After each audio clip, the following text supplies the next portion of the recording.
शिक्षण योजना अभ्यासणारा. तसं पाहिलं तर कोणतीही योजना किंवा शैक्षणिक धोरण बनताना त्या धोरणांच्या पाठीमागे काही दृष्टिकोन असतात आणि ते दृष्टिकोन असतात सामाजिक न्याय, त्याचा हेतू, त्याची आवश्यकता काय आहे, गरज काय आहे, राष्ट्रीय पैलूनुसार किंवा आंतरराष्ट्रीय नीडच्यानुसार, सोशल जस्टिस कसं आहे, या सगळ्या अप्रोचेस जे आहेत, नीड बेस अप्रोच आहे, ते कसं, काय गरज आहे, कसली आवश्यकता आहे, हे सगळ्या आपण बाबी अभ्यासतो. तर तसंच एक सचोट अहवाल जो युद्ध शिक्षण योजना असं म्हटलं जातं, युद्धानंतरची शिक्षण योजना केंद्रीय सल्लागार मंडळाचा अहवाल असंही म्हटलं जातं. आता फर्स्टली आपण बघून घेऊ याच्यामध्ये काय काय आहे.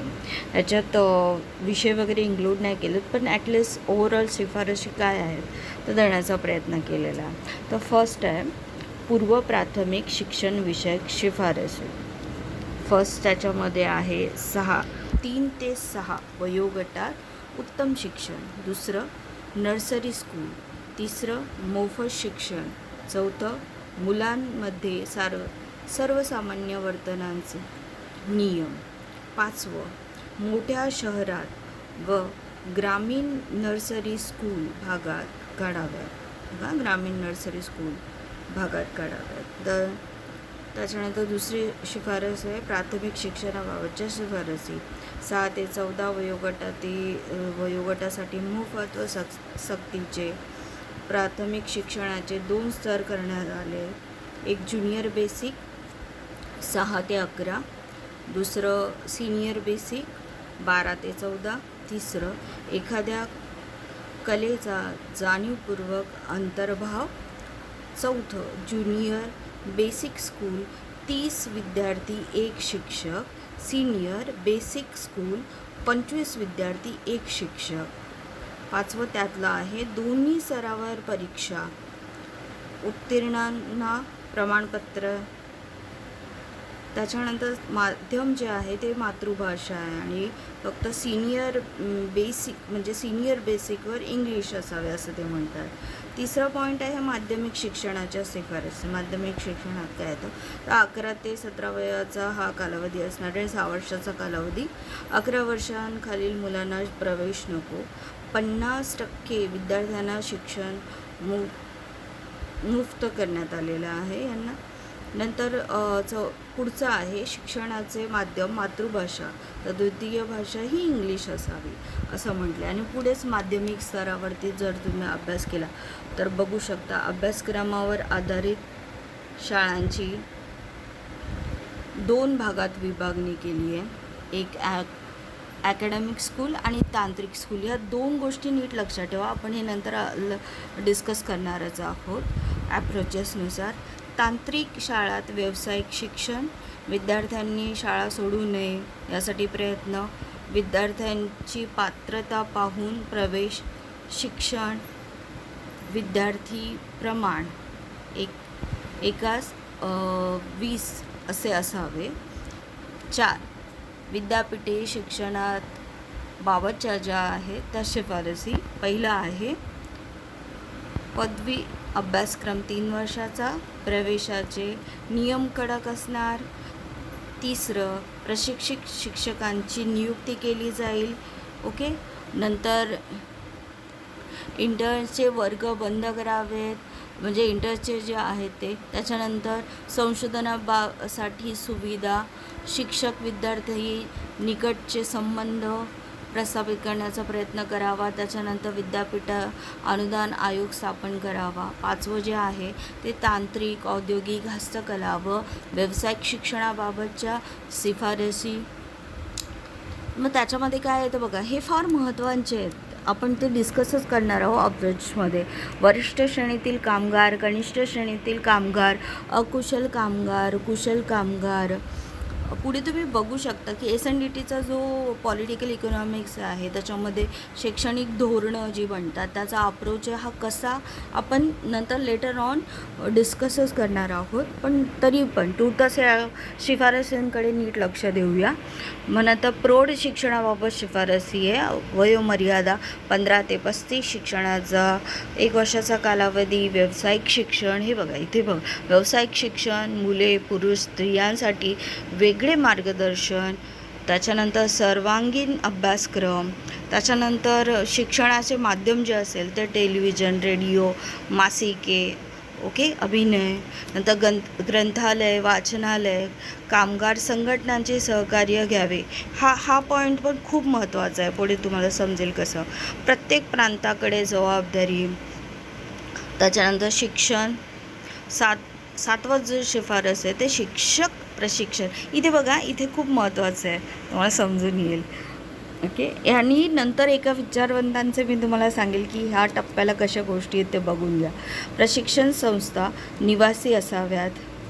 प्रशिक्षणाच्या ज्या संस्था आहेत त्या निवासी असाव्यात. विद्यार्थ्यांकडून शुल्क नको. शिक्षकांचे पगार वाढवावेत. ओके, प्रात्यक्षिकांवर भर. ओके, शिष्यवृत्त्या ह्यांची सोय. देन आरोग्याविषयी मेन ही जेव्हा हा कालावधी आहे ना तो जर अंडरस्टँड केला तर ह्यावेळेस तर लक्षात घेऊ शकता तुम्ही. आरोग्यविषयक शिफारसी, शारीरिक शिक्षण व वैद्यकीय तपासणी, दुपारचे भोजन, आजारी मुलांना मोफत उपचार. 9.3 इतर शिफारसी, अपंग विद्यार्थ्यांसाठी विशिष्ट विद्यालय, मनोरंजनात्मक कार्याचे आयोजन, त्याच्यानंतर सेवा योजनालयांची स्थापना, केंद्र व राज्य सरकारमधील समन्वय.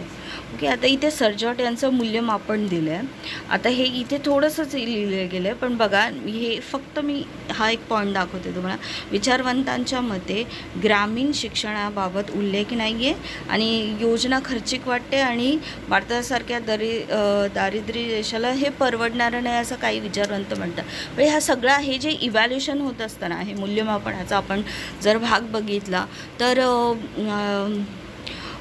जे अप्रोच आहेत, जे दृष्टिकोन आहेत कुठलेही धोरण बनण्याच्या पाठीमागचं, त्याचे जर सामाजिक न्याय त्याचा जो पैलू आहे तो आपल्याला अभ्यासायचा झाला तर आपल्याला त्याची पार्श्वभूमी ही ऐतिहासिक बाबींमध्ये पण दिसून येते. म्हणजे कसं आहे की त्या काळची परिस्थिती काय आहे, राजकीय परिस्थिती काय आहे, आर्थिक परिस्थिती काय आहे, सामाजिक परिस्थिती काय आहे आणि सांस्कृतिक परिस्थिती काय आहे.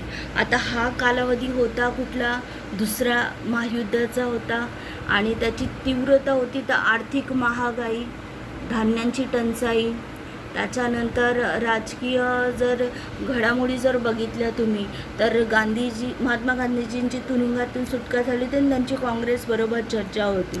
सुभाषचंद्र बोस यांच्या नेतृत्वाखाली आझाद हिंद फौज जी होती ती भारतीय, म्हणजे इथे युद्धजन्य परिस्थिती होती. आणि इम्फाळ वगैरे ह्याच्यामधलं जर तुम्ही बघाल तर मणिपूरच्या हद्दीत दाखल झाली होती आणि तिथे आपला भोईरांग येथील तिरंगा फडकवला होता INAच्या ह्याच्यानुसार. मग मुस्लिम लीगने पाकिस्तानची मागणी केली होती. म्हणजे ब्रिटिश सरकारचं इथे धोरण दिसतं बघा, फोडा आणि राज्य करा. पण मग त्याचबरोबर ह्याच परिस्थितीमध्ये आर्थिक परिस्थिती कशी होती तर अत्यंत हलाखीची होती, कारण युद्धाचा फटका आपल्याला बसलेला होता. महागाई प्रचंड वाढली होती, जीवन जगणंच कठीण झालेलं होतं. म्हणून बघा इथे आरोग्य आणि ह्या गोष्टी फार महत्त्वाच्या आहेत. जीवन जगणं खूप कठीण झालेलं होतं. त्याच्यानंतर मग नियोजित सर M विश्वेश्वरय्या यांनी काय केलं, भारतासाठी नियोजित अर्थव्यवस्था मांडण्याचा किंवा ज्यातून आर्थिक विकासाचे स्वप्न पाहिले गेलं असं कार्य केलं. मग त्याच्यानंतर मग ह्याच्यात तुम्ही बघू शकता आर्थिक परिस्थिती, अन्न टंचाई खूप निर्माण झालेली होती.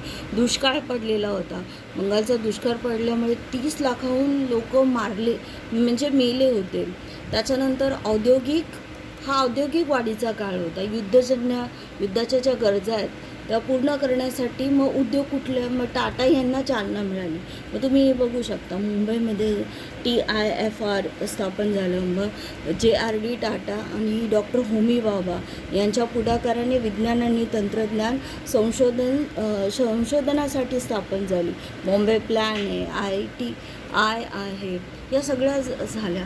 पण महत्त्वाचं म्हणजे जेव्हा सामाजिक न्याय आणि सोशल जस्टिस वगैरे यांच्या बाबी बोलतो, किंवा नीड, देशाची गरज काय वगैरे, हे जेव्हा आपण धोरणांसाठी किंवा शैक्षणिक धोरणांसाठी बोलतो, तेव्हा सर्वात महत्त्वाचा इथे मुद्दा येतो की सामाजिक परिस्थिती, अस्पृश्यता आणि जातीभेदासाठी मोठ्या प्रमाणावरती ह्या पिरियडमध्ये, ह्याच काळामध्ये डॉक्टर बाबासाहेब आंबेडकरांनी दलितांच्या राजकीय आणि सामाजिक हक्काचा संघर्ष करताना आपल्याला दिसून येतं. साक्षरता दर खूप कमी होता याच्यामध्ये, या ठिकाणी. मग आर्थिक जीवनच आपलं कष्ट होतं, त्यामुळे सामान्य जनतेला त्याचा फटका बसलेला होता. मग ह्या गोष्टी होत्या. मग सांस्कृतिक बघाल तर भारत हा म्हणजे पहिल्यांदा अशी भारतामध्ये शिक्षण प्रणाली स्थापन करण्याचा पहिला प्रयत्न होता, आणि ज्याच्यामध्ये ह्या युद्धामध्ये महिला पण सहभागी झाल्या होत्या, आणि महिला कामाच्या ठिकाणी प्रवेश केल्यामुळे सामाजिक रूढींना इथे धक्का बसला होता. आता ही जी पॉलिसी आपण बघतोय ना, या पॉलिसीला डॉक्टर बाबासाहेब आंबेडकरांनी, जसे इथे इव्हॅल्युएशन करताना विचारवंतांनी आपली मतं मांडलेली आहे, त्याच्यापैकी त्यांनी असं म्हटलं की ग्रामीण शिक्षणाचा याच्यात उल्लेख नाही वगैरे असं म्हटलेलं आहे, किंवा खर्चिक आहे. तसं डॉक्टर बाबासाहेब आंबेडकरांनी या योजनेच्या संदर्भात आपली मतं मांडली. त्यांनी फर्स्टली डॉक्टर बाबासाहेब आंबेडकरांनी या योजनेचं स्वागत केलं, पण तिथे अंमलबजावणी ही 40 वर्ष म्हणजे खूप लांब असल्याची टीका त्यांनी केली. ओके. मग बाबासाहेबांचा चिकित्सक विचार काय होता, पार्श्वभूमी जर बघितली तर बाबासाहेब म्हणतात की मुलांसाठी प्राथमिक, माध्यमिक आणि उच्च शिक्षणाचा आराखडा याच्यात आहे. म्हणजे प्राथमिक शिक्षणाची सक्ती किंवा तांत्रिक व्यावसायिक शिक्षणावर भर आहे, हा त्यांना आवडला, बाबासाहेबांना हा विचार आवडला. पण त्याचबरोबर सोशल जस्टिस, आपण जे बोलतो आहे सोशल जस्टिस, नंतर नीड, देशाची नीड आपण असं जर बोलतो आहे, तर दलितांच्या शिक्षणाकडे दुर्लक्ष होतं आहे ह्या योजनेमुळे, असं दिसून येतं. ओके. म्हणजे दलितांच्या शिक्षणासाठी दुर्लक्ष, ही योजना सामान्यपणे सर्वांसाठी होती, पण अस्पृश्य आणि शोषित समाजासाठी कोणताही विशेष किंवा स्वतंत्र तरतूद नसल्यामुळे बाबासाहेबांनी याच्यावर थोडीशी टीका केलेली आहे. ते पुढे असेही म्हणतात की शिक्षणासाठी लागणारा पैसा, शिक्षक प्रशिक्षण आणि भौतिक सुविधांच्या तरतुदीची स्पष्टताचा अभाव इथे आपल्याला दिसतो. आणि लोकशाही शिक्षण, जसं की बाबासाहेब म्हणतात की बाबासाहेब आंबेडकरांना उच्च शिक्षण, तांत्रिक व्यावसायिक शिक्षणावर भर हवा होता त्या काळात, कारण ते मजूर मंत्री होते इथे. या योजनेत प्रामुख्याने मध्यमवर्गीयांना डोळ्यासमोर ठेवून हा मांडला गेला आहे, त्यामुळे त्यांना इथे आवडलेलं होते ही बाब. त्याच्यानंतर भारताच्या शैक्षणिक विकासाचे पहिले मोठे पाऊल असले तरी बाबासाहेब आंबेडकरांनी दिलं, म्हणजे समान संधी आणि त्वरित अंमलबजावणी या निकषावर तपासून दलितांच्या हक्कांच्या दृष्टीने ती अपुरी असल्याचे स्पष्ट केले. पुढे ते असंही म्हणतात की भांडवलशाहीच्या विरोधात बाबासाहेब होते, आणि त्यामुळे कदाचित ह्या भांडवलशाहीच्या याच्यामुळे, कारण ती विषमता किंवा शोषण वाढवणारी असल्यामुळे त्याची भीती त्यांना थोडंफार वाटत होती. परंतु मजूर मंत्री आणि कामगारांच्या हक्काचे समर्थन त्यांनी केले होते बाबासाहेबांनी, आणि कामगार वर्गाला युद्धकाळात आधार दिला होता मजूर मंत्री असताना बाबासाहेबांनी. त्यामुळे कोळशाच्या कमतरतेमुळे जेव्हा 1943मध्ये खाणीमध्ये महिला कामगार असलेली 6 वर्षांची जी बंदी होती ती उठवण्यात आली होती, आणि ती बंदी उठवल्यामुळे हजारो निम्न जातीय महिलांनी कोळसा उत्पादनात मदत केली. म्हणजे इथे बघा, इथे जेव्हा आपण म्हणतोय की तांत्रिक आणि औद्योगिक हस्तकला वगैरे यांचा शिक्षणात जे बघा इथे दिसते ना, वरिष्ठ कामगार, कनिष्ठ कामगार, अकुशल, कुशल हे कामगार. इथे आपण बघू शकतो की औद्योगिक युद्धजन्य परिस्थितीत औद्योगिक गोष्टींसाठी कुठल्या बाबी लागतील, मग ह्यांच्या इन्स्टिट्यूशनची डिमांड झाली आणि ती फुलफिल होत गेली पुढे. आणि मग तुम्ही बघू शकता की तांत्रिक शिक्षण जरी असेल, तांत्रिक शिक्षण आपण जर बघितलं तर 10वी नंतर डिप्लोमा इन मायनिंग इंजिनियर, इथे डॉक्टर बाबासाहेब आंबेडकरांनी ह्या व्यावसायिक प्रशिक्षणावर आणि तांत्रिक प्रशिक्षणाच्या संदर्भात जी मांडणी होती त्याचा त्यांनी पुरस्कार केला, म्हणजे असावं ते.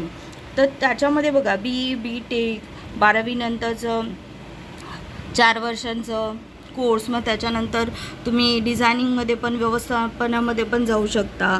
त्याच्यानंतर मग तुम्हाला पर्यवेक्षण आहे, ब्लस्टर प्रमाणपत्र आहे, त्याच्यानंतर खाणीचं मोजमाप करण्यासाठी सर्व्हर जो असतो DGMS आहे, त्याच्यानंतर सर्वे म्हणजे ITI जे आहेत त्याच्यामध्ये ऑपरेटर किंवा मायनिंग अँड सर्वेक्षण ह्या संदर्भात तुम्ही लावू शकता. एकंदरीत बाबासाहेब आंबेडकरांचे ह्याच्यात विचार आपल्याला असं दिसून येते की त्यांनी म्हणजे जे पाऊल आता इथे प्राथमिक आणि सक्तीचं आणि मोफत केलं जातं आहे, इथे एक सामाजिक आधार मिळतो आहे हे आपल्याला समजून येतं. इथे सामाजिक आधार मिळतो आहे, माध्यमिकवरती देतात तर तांत्रिक करतात, तर जी डिमांड आहे आपली आर्थिक राजकीय परिस्थितींची किंवा काय ती इथे फुलफिल होताना कुठेतरी या योजनेत दिसून येत होतं, म्हणून त्यांनी ते स्वागत पण केलं. पण जिथे तुम्हाला समान संधी नाही मिळत आहे त्याच्या बाबतीतसुद्धा बाबासाहेबांनी परखडपणे आपली मतं मांडलेली आहेत.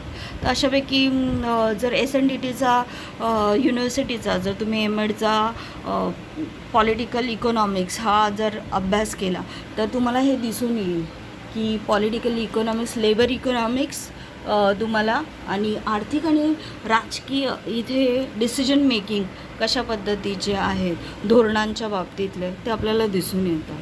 तर अशा पद्धतीने पॉलिसीचा पॉलिटिकल ॲप्रोचेस जे आहेत, शैक्षणिक धोरणांचे ॲप्रोचेस ते आपल्याला दिसून येतात.